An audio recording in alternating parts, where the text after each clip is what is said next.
Hi everyone, welcome to my video Priya's world with அம்மா. இந்த வீடியோவில் நம்ம உடம்புக்கு குளிர்ச்சி தரக்கூடிய ஒரு சூப்பரான ராகி கூழ், கேழ்வரகு கூழ் தான் பார்க்க போகிறோம். அதுக்கு ஃபர்ஸ்ட் வந்து பார்த்தீங்கன்னா, நான் வந்துட்டு இதை வந்துட்டு மார்னிங்கே ஊற வச்சுட்டேன். ஒரு 1/2 கிலோ அளவுக்கு கேழ்வரகு மாவு, கேப்ப மாவு சொல்லுவாங்க, கேழ்வரகு மாவு சொல்லுவாங்க, ராகி மாவு சொல்லுவாங்க.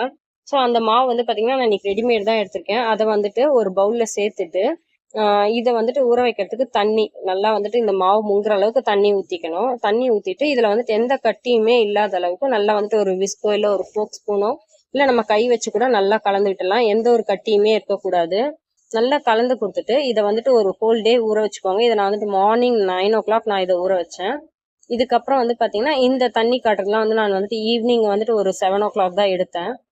அது ஒரு ஹோல் டே வந்துட்டு நல்லா ஊறி புளிச்சு வரணும். இப்போ மிக்சி ஜாரில் ஒரு 150 கிராம் அளவுக்கு பச்சரிசி எடுத்துட்டு பல்ஸ் மோட்ல போட்டு 1-2 அரைச்சி எடுத்து வச்சிருக்கேன். இதுக்கு வந்து பார்த்தீங்கன்னா நொய்யரிசி யூஸ் பண்ணுவாங்க. நொய்யரிசி இல்லை அப்படின்னாலும் ஒன்றும் பிரச்சனை இல்லை. பச்சரிசி அந்த மாதிரி வந்துட்டு பல்ஸ் மோட்ல அரைச்சி எடுத்து அதையும் யூஸ் பண்ணிக்கலாம். நான் வந்துட்டு பார்த்தீங்கன்னா காலையில் ஊற வச்சிருந்த ராகி மாவு நல்லாவே வந்துட்டு புளிச்சு வந்திருந்தது.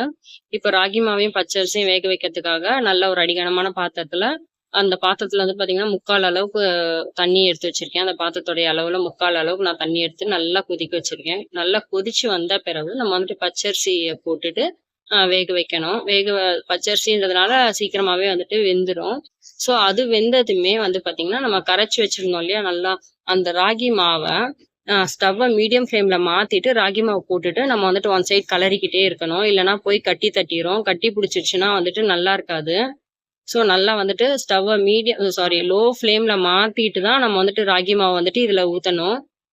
ஒன்ஸ் ராகி மாவு வந்துட்டு இதில் ஊற்றிட்டோம் அப்படின்னோம்னா ஸ்டவ்வை லோ ஃப்ளேமில் வச்சுட்டு கண்டிப்பாக பக்கத்துலேயே நின்று கலரிக்கிட்டே இருக்கணும். இல்லைன்னா வந்து பார்த்தீங்கன்னா அடி பிடிச்சிரும், இல்லைன்னா கட்டி தட்டிடும். ஒரு 7-10 நிமிஷத்துக்குள்ளேயே பார்த்தீங்கன்னா ராகி வந்துட்டு நல்லாவே வெந்து வந்துடும்.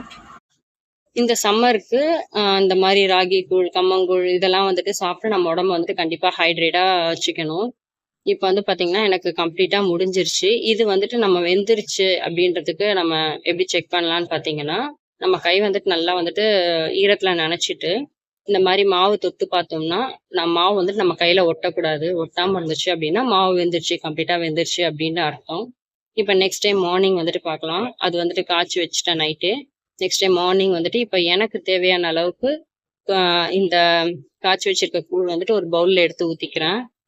இது கூட சைட் டிஷ் பார்த்தீங்கன்னா கருவாட்டு குழம்பு, காரக்குழம்பு அந்த மாதிரி கொஞ்சம் ஸ்பைசியானதெல்லாம் நல்லா இருக்கும். பட் நான் வந்துட்டு எனக்கு பிளைனாக தான் சர்வ் பண்ணேன். இந்த கூழுக்கும் கருவாட்டு குழம்பும் வந்து பார்த்தீங்கன்னா பெஸ்ட் காம்பினேஷன் எவர். ஸோ அது வந்துட்டு ரொம்பவே நல்லா இருக்கும். முடிஞ்சா வந்துட்டு அது கூட வந்துட்டு கருவாடு குழம்போ இல்லை தொக்கோ வச்சு சாப்பிட்டு பாருங்க, அவ்வளோ அமிர்தம் மாதிரி இருக்கும்.